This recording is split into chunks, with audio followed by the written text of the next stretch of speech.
is simply electrical signals interpreted by your brain.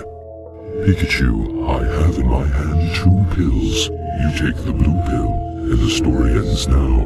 You take the red pill, you stay in Wonderland, and I show you how deep the Diglett hole goes. But be warned, dive too deep, and you may never return.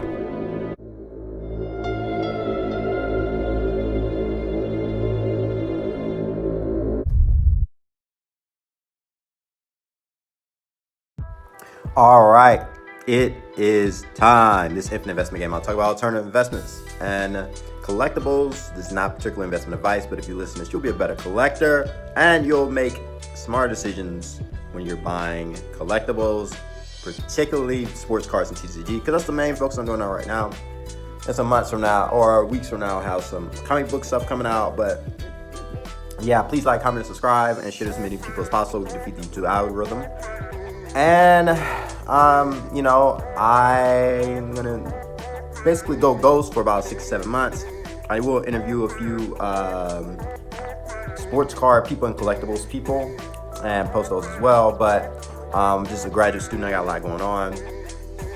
All right, so this video is gonna be basically talking about the statistics and the things every sports card and TCG card collector and investor goes through.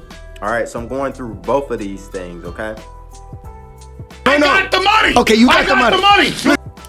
So the first one, PWCC came out with the top 100 iconic cards. This spans for basketball, baseball, football, hockey, soccer, golf, Star Wars, wrestling, movies, boxing, Pokemon, and Magic the Gathering. Put this in perspective.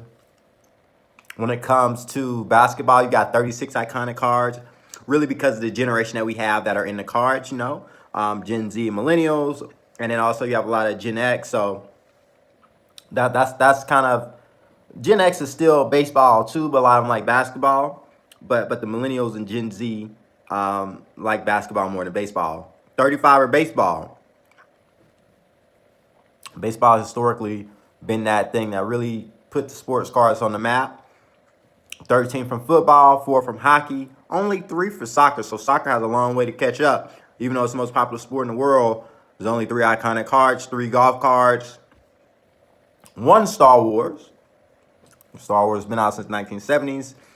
I also Luke Skywalker, I believe, Wonder Bread card. Wrestling, which I believe is the Hulk Hogan 1982 All-Stars card. 1 movie card. I have no idea what the movie card is. 1 boxing, and Muhammad Ali. 1 Pokemon, which is 1999 first edition Charizard. Really in a PSA 10 case. And for Magic the Gathering is an Alpha Edition Black Lotus. There's 1 for Cristiano Ronaldo, 3 for Tom Brady, and 12 cards for Michael Jordan. And people are like, what? There's not 12 Ricky cards for Michael Jordan. Well, there's a Fleer sticker, PMG. There's a Jambalaya in there. And there's this Michael Jordan Exquisite in there. You know what I'm saying? You got a lot for Michael Jordan. So you have some other statistics that I want to show you guys that other people look at too. Too much. A little too much. So when it comes to athletes on the iconic list, or how many cards made on a iconic list, number 1, people would say, is Muhammad Ali. One of probably the most well-known athletes ever. Number 2 is Michael Jordan. He has 12 cards. Muhammad Ali only has 1. Michael Jordan only has 2. Lionel Messi has 1. Wayne Gretzky only has 1. You could say he has 2. He has his Topps and his O-Pee-Chee, which they look similar to me. But, both are very iconic cards that sell for a lot of money. There's 0 for Usain Bolt or Rafael Nadal, but they're interesting to get into. I wouldn't buy Usain Bolt just because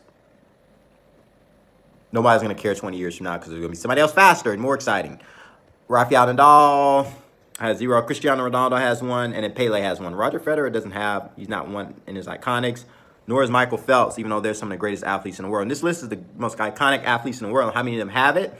people kind of look at it as, oh, maybe, there's opportunity buying Michael Phelps. Maybe not. Roger Federer, maybe not, because people like Rafael Nadal is better all time. Same for Novak Djokovic, likely. Same for Usain Bolt. Somebody will be faster than him. And then Michael Jordan is really the big one there with all those. Next, people also look at this statistic to help them with sports card investing. I kind of disagree because I think this is deceptive as well. Soccer is 3.5 billion people in the soccer card are into soccer. But the soccer card market is, how do you say, you have to be born a collector, and there's only 3.5 billion soccer fans, which is a lot. That's half the world. A little bit less than half the world. And there's not that many iconic cards, though. So a lot of people think this is an opportunity, so they're just going to buy a bunch of soccer cards and things such as that, especially Messi and Ronaldo. Number 2 is tied for cricket and hockey. People think ice hockey, but most of that is field hockey, and there's hundreds of millions into ice hockey. So that's something that people need to realize. They're buying hockey, and they're looking at this stat. And this stat is not indicative of how many people that could collect hockey cards. This is mostly field hockey from places around the world because Britain colonized them, and field hockey was a powerful sport, or a big sport. Same French colonization had to do with that. Same with cricket. Most of the cricket players are from like India, Britain, and a few other Asian and African countries that were just crazy into cricket. I believe South Africa may be into cricket as well. So that's deceptive. Hockey's deceptive. Tennis, 1 billion people play tennis. That's deceptive as well. That's really deceptive because it's an individual sport and most people really don't watch it. And yeah, it's a little deceptive in a sense. I mean, people know about Serena Williams, maybe Venus Williams, maybe Naomi Osaka, maybe Coco Gauff, maybe Roger Federer, Rafael Nadal, and Novak Djokovic. That's it. But yeah, so that's why people are buying tennis cards. They're like, oh, 1 billion people, not that many cards, it's cheap compared to basketball and stuff. So I can get the best cards for $10,000 or something like that, 100 or 40, 50,000. I don't have to pay $1 million for a card. I don't necessarily have to pay $100,000 for a card. Volleyball. I'm sure people looking for volleyball cards, table tennis. Sure, people look for that, but that doesn't mean it's a popular sport. That doesn't mean a bunch of people are going to want their cards. Soccer has potential. Maybe ice hockey, but not the way people think. That's why hockey's going up. And in basketball with 800 million people, kind of makes sense why you be in basketball, and maybe why you be in basketball more than baseball. And then rugby, I mean, I don't know, because listen, sports cards is mostly a Canadian and American thing, and maybe get some people in Mexico, but it's a North American thing. It's the North American continent kind of a thing that most people do, or you'll see more people into.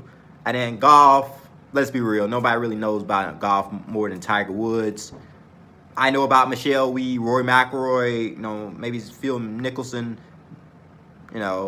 Jack Nicklaus. I know more than most people in the car hobby. Next, most watched sports in America. This is probably more helpful to what to put your money in than most people are looking at. Most watched, football. That's why football stuff is going up and people putting so much money into football quarterbacks.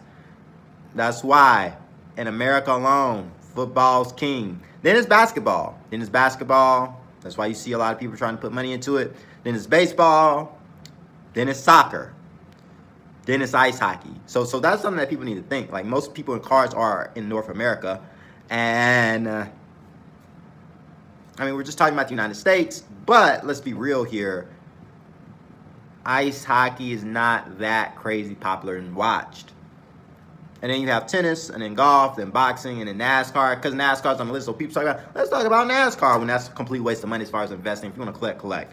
Wrestling, there may be a little bit there, but I think most of the waste of money, it's a very small community. Boxing, if you're into that, small community. Golf, small community. A lot of people want to get into these small community markets, manipulate the price, buy these high-end cards, shoot them up. They go from $10,000, $20,000 to $100,000, $1 million. They sell it, get out of it, put their money in something else. That's the game. That's the game. I'm putting you on the game here. And then you have golf. same thing. Tennis people doing the same thing.